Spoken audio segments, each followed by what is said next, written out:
If you've ever wondered what the love child of an illicit affair between a Porsche Panamera and a Volkswagen Beetle might look like, I'm pretty sure the car behind me is very close to it. This is the GWM Aura Sport, and it's a sleek, streamlined, all-electric coupe that's under strong consideration for the Australian market. Overseas, it's called the Lightning Cat, but unfortunately we don't get such a cool name here, and it's under the Aura Electric sub-brand, which sits under the GWM banner. And Aura is actually an acronym for open, reliable and alternative. And let me tell you, having a look at it behind me, they've got the alternative part down pat. Let's check it out.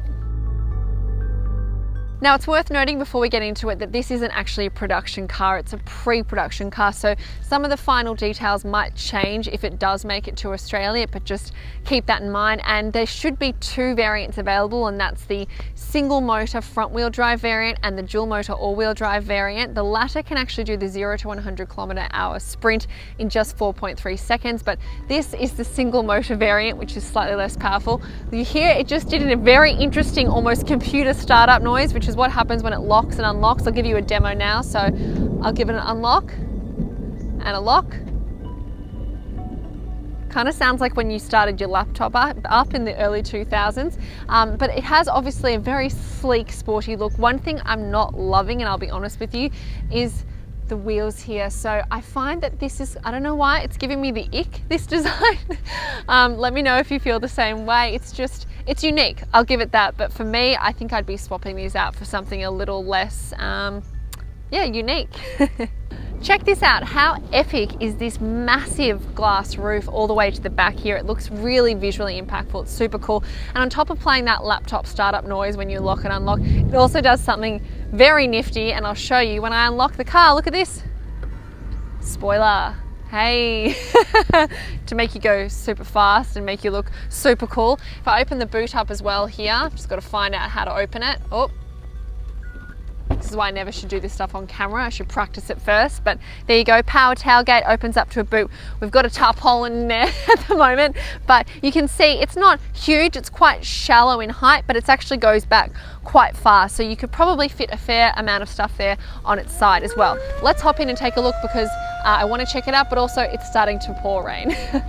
So you might be struggling to hear me over the rain, and for that I apologize. It's a thunderstorm out here, but thankfully I'm in the very comfortable, very plush interior of the GWM Aura Sport. So these seats are kind of sport bucket inspired, and they're heated, cooled, all the rest. They're massage seats as well, which is cool. This screen isn't huge, but you know, it's nice and crisp and bright and well positioned. On top of that, it plays a very cool startup animation when you get in. So it plays a footage of a little goldfish swimming while a little kitten tries to chase it, which is fun. They're positioning this as a premium car, so it certainly does have a kind of luxury leanings in the cabin. This is a cool, visually striking center console with your key controls there. Not a heap of storage, I will say. Obviously you can put stuff down here, and there's one cup holder here, but not a lot of place for all your trinkets, which is something I personally love. These faux leather seats feel quite nice actually, and then you've got this kind of fake suede finish as well on the dash, which looks great. Doesn't feel amazing, but it does the job. And of course, my favorite thing in this car is this epic glass roof, which is really well tinted. So you're not going to get too hot, I don't think. I mean, I'd have to test it out on a hot day, and sadly, this is not that. But I'm pretty impressed with this roof. It looks epic.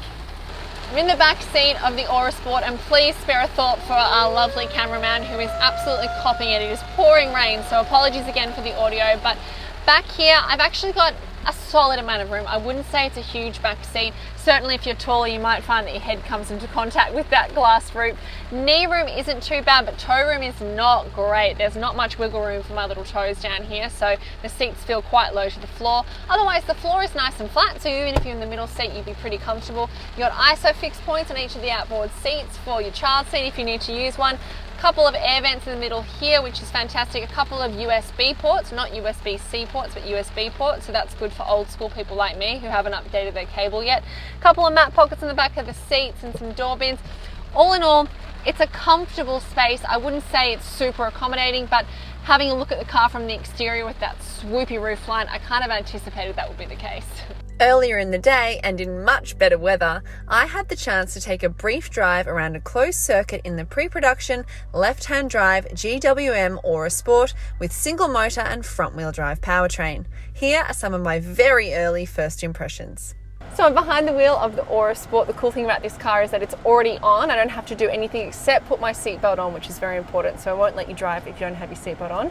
Safety first. And then you've got your gear shifter on the indicator stalk here on the right-hand side as well, much like you would in a Mercedes. Shift it into drive, and then let's hit the road, ready to go. So it's a quite nice moderate takeoff in this car. Obviously you've got that nice electric feel, but it's quite measured in its delivery of power as well. So it's not super torquey off the line. It's sort of friendly to anyone who's new to EVs, which is nice, kind of ease you into the experience.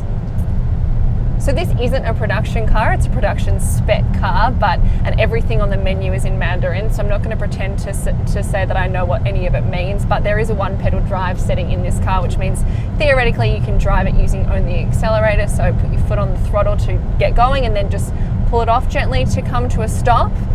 We have tried to turn it on, we're not actually sure if it is on. I can give it a little test now. Oh yeah. It is. So it's quite a gradual, it's not super dramatic like it might be in other electric cars you've driven. It sort of eases off nicely. We're traveling at over 90 kilometers an hour, so it's quite moderate and slow in kicking in that regenerative braking feel, which is what you want, I think. You don't want a dramatic slowdown when you're going at high speeds like this. And the steering feel is really nicely weighted to the car. It's quite direct actually in its response. It's lovely. So I can see that handling some sharper bends in this car will be quite enjoyable. Visibility is interesting, I would say. The rear windshield is kind of quite big, but it's really sloped and not super high. So I can see everything that's behind me, and it's pretty impressive for something that looks a little bit like a sedan really. And then good, well-sized side mirrors all around as well. So I do feel like I have a good sense of everything that's around me, and of course there are cameras as well to really add to your overall visibility. Now I can feel the lane keep kicking in a little bit here, so it's nudging me sort of over and steering, doing a fair bit of the steering as well. So it's got lane centering, I believe, which is pretty cool. So I feel like it's handling this fairly sharp bend very well. It's really taking over, really. So you've got a fair few controls within easy reach just here on the kind of raised center console. So you've got your fan speed, temperature management as well, and drive mode button, and it's all fairly easy to reach. It's quite a unique layout, I will say, but I enjoy it. And obviously as well, we're in a left-hand drive car too, so that's making things a little bit more confusing for me. I've been shifting in and out of left-hand drive and right-hand drive all day. And you've also got on this car, once you really put your foot down, a bit of fake engine noise, which I'll try and test in a minute once we're on a bit of straight section of road. But obviously seeing a few cars, electric cars, come through the market with that setting available. I'm still not sure how I feel about it, if I'm being honest. I think it's probably a nice to have option, and it's certainly a good thing to be able to turn off. So oh, okay, it's quite measured. It's not dramatic. It's not too try hard. It actually sounds pretty authentic if you ask me. So I don't think anyone who's not aware this is electric would be fooled that it's a full petrol car, but it's doing a nice job of playing the part, I suppose. Right, I'm going to put my foot down, go up to 100 here. Hey! It does. My companion in the car just said it puts a smile on your face, and I've got to say it does. It sort of makes you feel like you're a race car driver for a very brief moment before you remember you're definitely not, or at least in my case I'm definitely not. So that's a bit of a fun factor sort of addition there, I think, for people who maybe miss internal combustion engines and aren't ready to say goodbye just yet.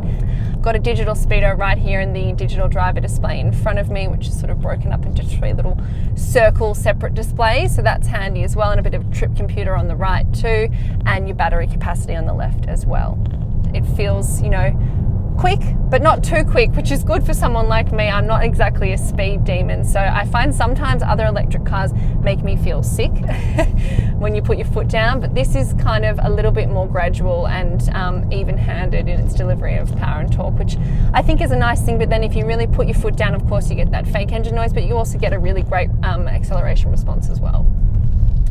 It also rides really nicely. I'm on some dirt roads at the moment, and for a car that's pretty low to the ground and a sedan and not an off-road vehicle. It's doing a really nice job of handling these roads. I feel really stable, nice and settled as well, and even over some sort of bigger bumps and lumps, it sort of retains its composure pretty well too, which is something of an accomplishment, I reckon. The indicator's funny. It's a soft touch indicator, so it makes it a satisfying clicking noise, but you don't get that click feel.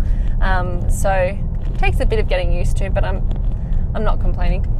I've also got an awesome head-up display as well in my line of sight, which has got a great digital speedo, and I think it's got as well cruise control information too. It's also got a really handy just illustration of 2 lines either side for your lane keep as well, so it can show you if you're veering a little bit too far to the right or the left, which I do have a tendency to do, I'm afraid, so it's keeping me in check. The steering interference is quite, well, it interferes quite a bit, which I think is probably a good thing, but I am quite aware of it as I'm trying to just move between the lanes effortlessly. It's trying to stop me, so let me live, Aura. This screen mounted on the dash here, it isn't huge. It's well sized, but it's probably not as big as the ones you'd find in some rivals. However, it's well positioned, which I think is more important almost than size. So it's not distracting and it's not pulling at your view from the road, but it's also pretty easy to glance down at if you need to. Thanks for watching. To stay up to date with all the latest updates about this car and all things GWM and Aura, stay tuned to our YouTube channel by subscribing and hitting the like button, and of course head to drive.com.au for more.